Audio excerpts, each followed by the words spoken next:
am so excited for the second of our 4-part series on collecting data about the student experience. And so for this one, we're pulling from the student voice field, where they have been using in the context of research and also in participatory action research with youth as well, or YPAR.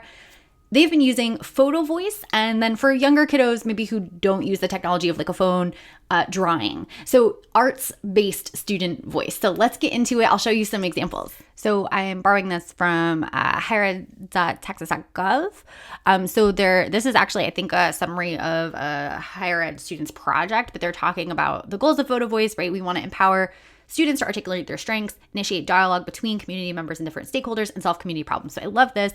They recommend that the audience is like anywhere from higher education down to maybe middle school. So I'd say lower than that, you can just go ahead and use a drawing project with simple like drawing materials like crayons, pencils, and you can have students draw. But I'm going to show you some Photovoice because I think the drawing is pretty self-explanatory. So what we're going to do first is take a look at, this is 14 to 26-year-olds in Wisconsin who participated in a study. And these were the prompts that were offered. So they're saying, you can capture pictures of experiences that address these questions. And so they asked specifically, they're studying mental health. So what does mental health and well-being mean to you? What stressors and supports do you encounter in your life? And what does a safe and supportive relationship look like?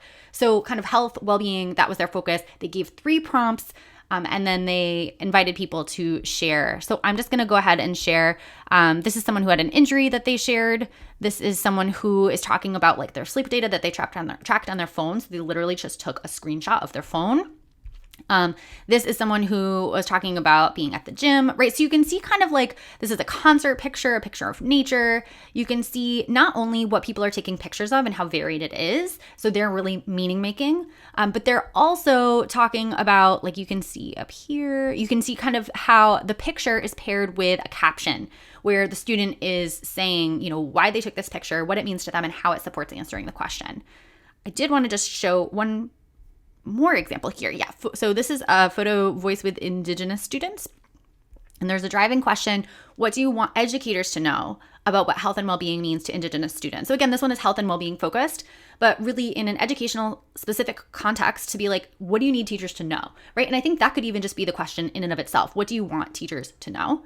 And so you can see this is one student's kind of thought. So they kind of write a bunch of context and then they show the pictures. And again, you can just see the captions are not super long. There are a few sentences. This is not a writing intensive project.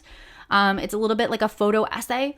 And you kind of navigate through the pictures and the captions. Now, I do want to go back to this initial site that we started on because I love the culminating activity here. So the presentation format, you can see it's kind of like a little museum where they put up the pictures and the captions on a public facing wall or series of walls, invited community members in, and then they were used as a jumping off point to have discussions with various stakeholders, including the artists themselves who took the pictures and wrote the captions and other stakeholders. So I'm envisioning this with students, right, as your students come in, they share, and then the teachers and leaders of the school who could support changes are really there to listen and learn from students and make decisions with them as a result of their.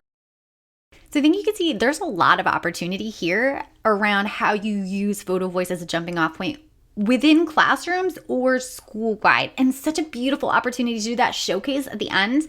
If you use this and you want to share your experience, I would love to hear about it. And keep watching the series because there's going to be 2 more videos after this.